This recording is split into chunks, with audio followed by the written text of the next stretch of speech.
안녕하세요. 이명숙입니다. 최근에 부목사님 가정에 둘째 아기가 태어났습니다. 이런 어려운 시국에 아이를 낳아 기르는 게 참 어렵겠다는 생각이 들었는데 아기는 무럭무럭 자라나 어느덧 6개월이 되었다고 합니다. 주일에 교회를 가면 안내위원에 앞서 교회 앞마당에서 빵긋빵긋 웃는 얼굴로 교인들을 맞아줍니다. 교인들과 눈을 맞추며 웃는 모습이 얼마나 예쁜지 모든 시름을 잊고도 남습니다. 이렇게 자라나는 모습을 보고 싶어하는 교인들에게 아기를 볼 수 있도록 배려해 주시는 사모님의 마음이 더 예쁘다는 생각이 들었습니다. 전염병의 유행으로 사람들의 마음이 우울해지고 미래에 대한 불확실성으로 불안감에 휩싸여 있지만 새로운 생명은 태어나 자라고 계절은 어김없이 찾아오고 이렇듯 창조 세계의 질서는 여전히 운행을 하고 시간 또한 흘러가고 있음을 깨닫게 됩니다. 주어진 상황 속에서 그것에 휘둘리지 않고 미래를 위해 무엇을 할 것인가를 다시 한번 생각해 보아야 하겠습니다. 오늘 소개해드릴 묵상 에세이는 나를 웃게 하십니다. 화사한 표지와 저자의 환히 웃는 모습이 입가에 미소를 짓게 하는 책입니다. 저자 김양재 목사님은 큐티 중심의 가정교회로 시작해서 지금도 살아계신 하나님의 말씀으로 성도들에게 도전을 주는 목회를 하고 계십니다. 이 책은 창세기 20장에서 23장까지 아브라함이 아비멜렉에게 사라를 누이라 속이는 장면에서부터 사라가 127세에 죽어 막벨라굴에 장사하는 장면까지의 내용을 말씀 묵상으로 담고 있습니다.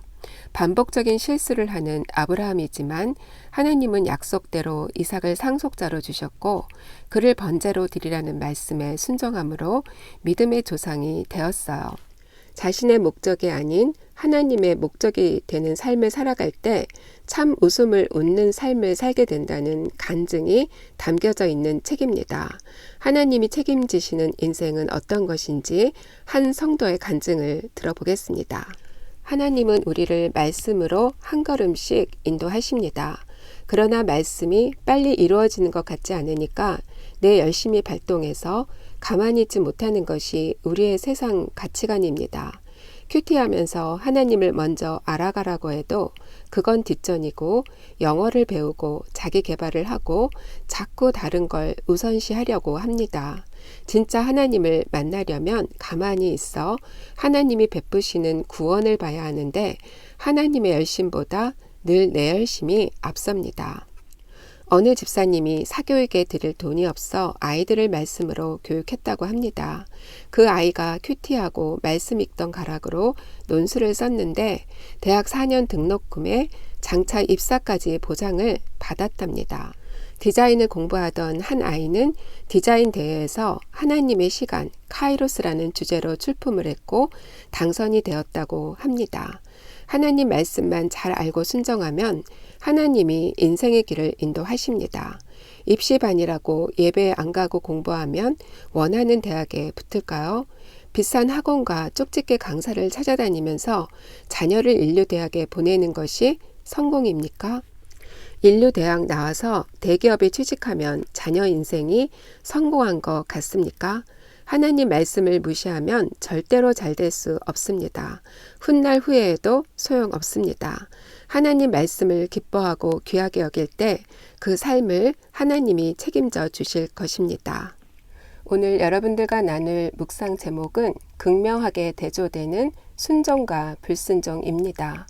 예레미야를 통해 선포되는 하나님의 말씀에 귀 기울이지 않는 이스라엘 백성들을 향해 하나님은 레갑 족속의 이야기를 하십니다. 레갑 족속은 미디안 족속 중에서도 겐 족속의 후손이에요. 모세의 장인이 겐 사람인 거 기억나시죠? 그들은 선조 요나답이 자손들에게 금한 명을 철저히 지키면서 살았습니다.